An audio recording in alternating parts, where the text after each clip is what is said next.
সামনে যাদের primary viva পরীক্ষা এবং প্রাণীবিজ্ঞান নিয়ে যারা পড়াশোনা করেছেন তাদের জন্য এই ভিডিওটি অত্যন্ত গুরুত্বপূর্ণ। এই ভিডিওতে আমরা প্রাণীবিজ্ঞান প্রাইমারি ভাইবা নোটের ৮ নম্বর রিয়েল ভাইবা এক্সপিরিয়েন্সটি আপনাদের সাথে শেয়ার করব।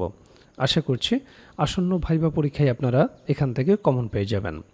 যার ভাইবা নিয়ে আমরা কথা বলবো তার নাম হচ্ছে পরিমল চন্দ্র রায় এবং তিনি দিনাজপুর জেলা থেকে ভাইবা পরীক্ষায় অংশগ্রহণ করেছিলেন।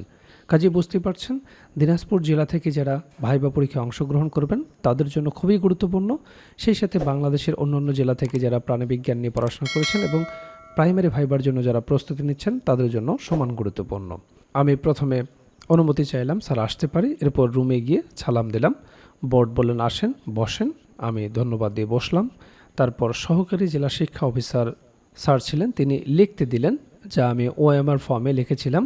তো আপনাদের ক্ষেত্রেও কিন্তু তাই করা হবে। কোনো বাক্য কিংবা কোনো শব্দ আপনাকে লিখতে বলতে পারে। এটা মূলত আপনি যে পরীক্ষা দিয়েছেন সেটি চেক করার জন্য। এরপর পিটিআই স্যার জিজ্ঞেস করলেন কোন সাবজেক্ট নিয়ে পড়াশোনা করেছেন। তো আমি বললাম প্রাণীবিজ্ঞান স্যার। এরপর পিটিআই স্যার জিজ্ঞেস করলেন দ্বিপদ নামকরণ কী। তো আমি বললাম জীবের নামকরণের আন্তর্জাতিক নিয়ম অনুযায়ী গণ ও প্রজাতি নামের দুটি পদ ব্যবহার করে প্রাণীদের যে নামকরণ করা হয় তাকে দ্বিপদ নামকরণ বলে। এরপর স্যার আমাকে জিজ্ঞেস করলেন সবচেয়ে বড় পর্বের নাম কী। তো আমি বললাম স্যার বড় পর্বের নাম হচ্ছে আর্থ্রোপোডা। স্যার বললেন উদ্ভিদ ও প্রাণী কোষের মধ্যে পার্থক্য বলেন। তো আমি বললাম উদ্ভিদ কোষে কোষ প্রাচীর থাকে যা প্রাণী কোষে অনুপস্থিত। উদ্ভিদ কোষে প্লাস্টিড থাকে যা খাদ্য তৈরিতে সাহায্য করে, কিন্তু প্রাণী কোষে তা থাকে না। উদ্ভিদ কোষের কোষ গহ্বর আকারে বড় হয়, যেখানে প্রাণী কোষের কোষ গহ্বর আকারে ছোট হয়। উদ্ভিদ কোষে সেন্ট্রিওল থাকে না, কিন্তু প্রাণী কোষে সেন্ট্রিওল থাকে। উদ্ভিদ কোষে কোষ প্রাচীর সেলুলোজ দিয়ে গঠিত, যেখানে প্রাণী কোষে কোষ প্রাচীর অনুপস্থিত, এবং কোষ ঝিল্লি প্রোটিন দিয়ে গঠিত। এরপর স্যার আমাকে জিজ্ঞেস করলেন জেনেটিক ইঞ্জিনিয়ারিং কী। তো আমি বললাম নতুন বৈশিষ্ট্য সৃষ্টির জন্য কোনো জীবের ডিএনএতে যে পরিবর্তন ঘটানো হয় তাকে জেনেটিক ইঞ্জিনিয়ারিং বলে। স্যার এবার জিজ্ঞেস করলেন জাতীয় শিশু দিবস কবে। তা আমি বললাম 17 মার্চ। এরপর ডিসি স্যার আমাকে অনুবাদ জিজ্ঞেস করলেন, বললেন আমি তোমাদের শিক্ষক, এর অনুবাদ কী হবে। তো আমি বললাম it is I who am your teacher, অথবা বলতে পারেন আই অ্যাম ইউর টিচার। এরপর পিটিআই স্যার আবার আমাকে জিজ্ঞেস করলেন পেন কালচার কী। তো আমি বললাম পেন কালচার হলো একটি মাছ চাষ পদ্ধতি যেখানে একটি বড় জলাশয়ের কিছু অংশ জাল বা অন্য কোনো উপকরণ দিয়ে ঘিরে মাছ চাষ করা হয়। এরপর পাশে একজন স্যার ছিলেন এক্সটার্নাল স্যার, তিনি আমাকে জিজ্ঞেস করলেন রক্ত কী।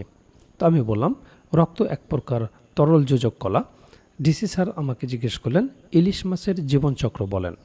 তো আমি বললাম ইলিশ মূলত সামুদ্রিক মাছ, তবে প্রজননের জন্য এরা নদীতে আসে।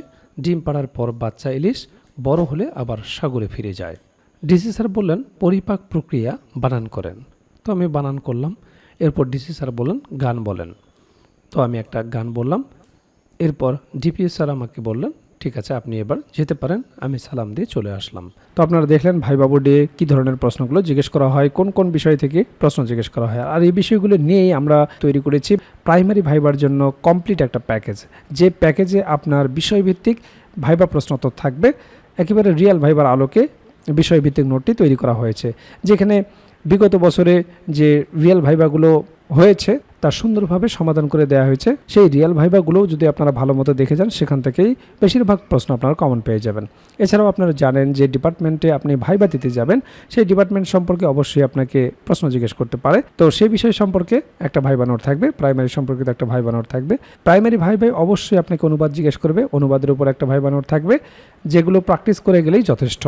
এরপর আপনার নিজ জেলা সম্পর্কে অবশ্যই আপনাকে দু একটি প্রশ্ন জিজ্ঞেস করতে পারে। আপনার জেলা কেন বিখ্যাত, আপনার জেলা দর্শনীয় স্থান কী, আপনার জেলার নামকরণ ইতিহাস কী, বিখ্যাত খাবার কী, ভাষা ও সংস্কৃতি সম্পর্কে জিজ্ঞেস করতে পারে, মুক্তিযুদ্ধে কী অবদান রেখেছিল, নানাবিধ গুরুত্বপূর্ণ প্রশ্ন থেকে আপনাকে 2-4টি প্রশ্ন জিজ্ঞেস করতে পারে। তো সে সম্পর্কিত আপনার জেলার ওপর সুন্দর একটা সাজানো গোছানো নোট থাকবে।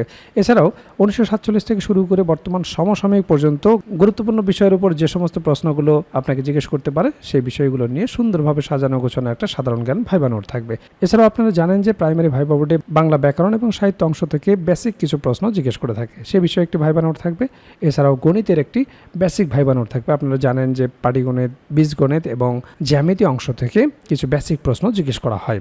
যেহেতু আপনি প্রাইমারির শিক্ষকতা করবেন, একেবারে বেসিক জিনিসগুলো যদি আপনি না বলতে পারেন তাহলে চাকরি পাওয়াটা আপনার জন্য দুষ্কর হয়ে যাবে।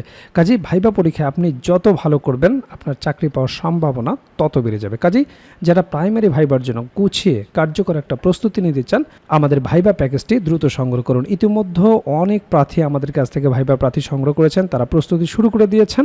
এখনও যারা প্রস্তুতি গুছিয়ে নিতে পারেন না, স্ক্রিনে দেওয়া হোয়াটসঅ্যাপ নাম্বারে যোগাযোগ করে আমাদের কাছ থেকে প্রাইমারির এই ভাইবা প্যাকেজটি সংগ্রহ করতে পারেন।